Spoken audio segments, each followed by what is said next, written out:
प्रिय दर्शकों नमस्कार।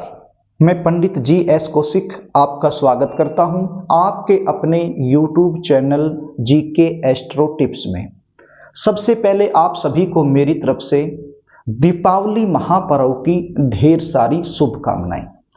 आज मैं आपको बताने वाला हूं साल 2024 में दीपावली महापर्व कब मनाया जाएगा, राहु काल कब से कब तक रहेगा, अभिजीत मुहूर्त का समय क्या रहेगा, अपने व्यापार स्थल पर मां लक्ष्मी की पूजा कब करनी है, अपने घरों में महालक्ष्मी पूजन करने का शुभ मुहूर्त क्या रहेगा, इन सब के बारे में शास्त्र सम्मत सटीक जानकारी इस छोटी सी वीडियो के माध्यम से आपको देने वाला हूं। प्रिय दर्शकों, अब की बार दीपावली महापर्व को लेकर लोगों के दिमाग में एक संशय बना हुआ है। कुछ लोगों का मानना है कि दीपावली महापर्व 31 अक्टूबर को मनाया जाना चाहिए और कुछ लोगों का मानना है दीपावली महापर्व 1 नवंबर को मनाया जाना चाहिए। अब ये जो संशय आप लोगों के दिमाग में बना हुआ है, इसको मैं दूर कर देता हूं बिल्कुल प्रमाण के साथ।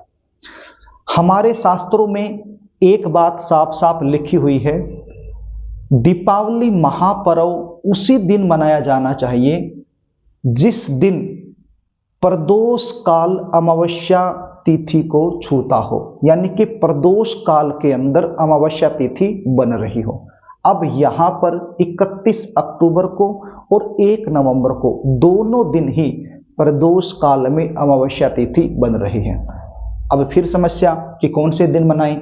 अब हमारे शास्त्रों में एक चीज और लिखी हुई है, यदि एक तिथि 2 दिनों में बट जाती है, यानी कि 31 को भी है और 1 नवंबर को भी, तो जो अंतिम दिन होता है उस दिन हमें वो पर्व मनाना चाहिए। ये चीजें हमारे शास्त्रों में लिखी हुई हैं, ये चीजें प्रमाणित पंचांग में लिखी हुई हैं, दिवाकर पंचांग में लिखी हुई हैं।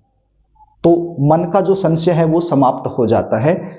तो इसका मतलब ये हुआ कि दीपावली महापर्व 1 नवंबर 2024 शुक्रवार के दिन ही मनाया जाना चाहिए और इसी दिन मनाया जाएगा, क्योंकि 1 नवंबर 2024 को सूर्य अस्त होने का जो समय है वो लगभग 5:35 पर है और अमावस्या तिथि कब तक रहेगी 1 नवंबर को? शाम को लगभग 6:15 तक। तो जो सूर्य अस्त होने के बाद भी जो अमावस्या तिथि है वो लगभग 1 घड़ी तक रहेगी, यानी प्रदोष काल को छू रही है।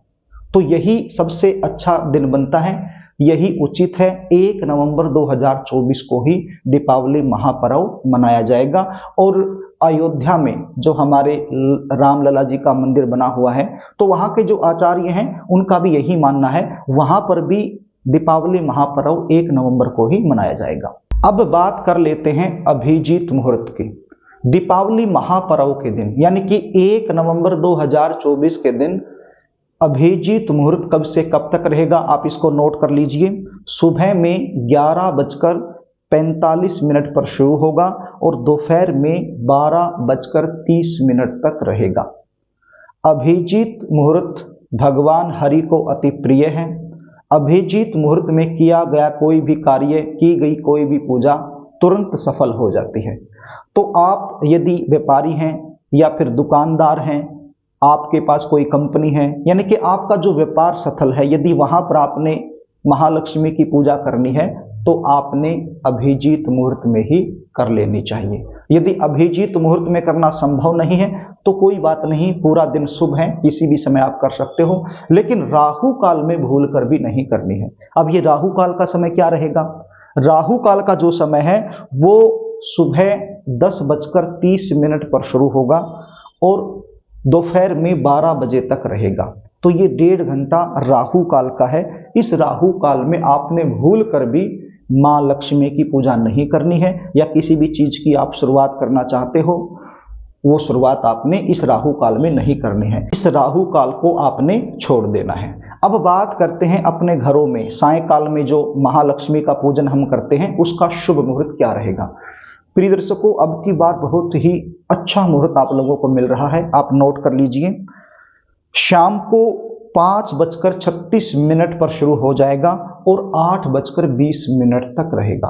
नोट कीजिए, महालक्ष्मी पूजन का अपने घरों में जो पूजन करने का शुभ मुहूर्त है वो शाम को 5:36 पर शुरू होगा और 8:20 तक रहेगा। ये एक बहुत ही अच्छा मुहूर्त बन रहा है। इस समय वृषभ लगन रहेगा, यानी कि स्थिर लगन रहेगा, तो महालक्ष्मी पूजन के लिए बहुत ही श्रेष्ठ मुहूर्त ये बनता है। तो इस मुहूर्त में आप अपने घर में महालक्ष्मी की पूजा कर सकते हो, गणपति जी की पूजा कर सकते हो, जो भी पूजा आप करना चाहते हो इस मुहूर्त में आपने पूजा कर लेनी है। उसके बाद आपके घर के मुख्य द्वार पर आपने दीप लगाना है, आपकी बालकोनी में आप दीप लगा सकते हो। तो जो भी आपके काम है, जो भी आप करते हो दीपावली महापर्व पर, वो आप कर सकते हो।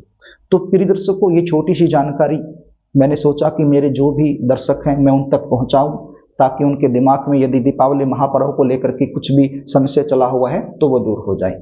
तो मैंने ये जानकारी आप तक पहुंचाई। अब आपका भी फर्ज बनता है इसको आप शेयर करें ताकि सभी के पास ये पहुंच जाए, और वीडियो को लाइक जरूर करें। और यदि आपने चैनल को सब्सक्राइब नहीं कर रखा है तो मुझसे लगातार जुड़े रहने के लिए चैनल को सब्सक्राइब जरूर कर लेना और कमेंट बॉक्स में महालक्ष्मी जरूर लिख देना। प्रिय दर्शकों, आज के लिए बस इतना ही। आगे फिर मिलेंगे, तब तक के लिए नमस्कार।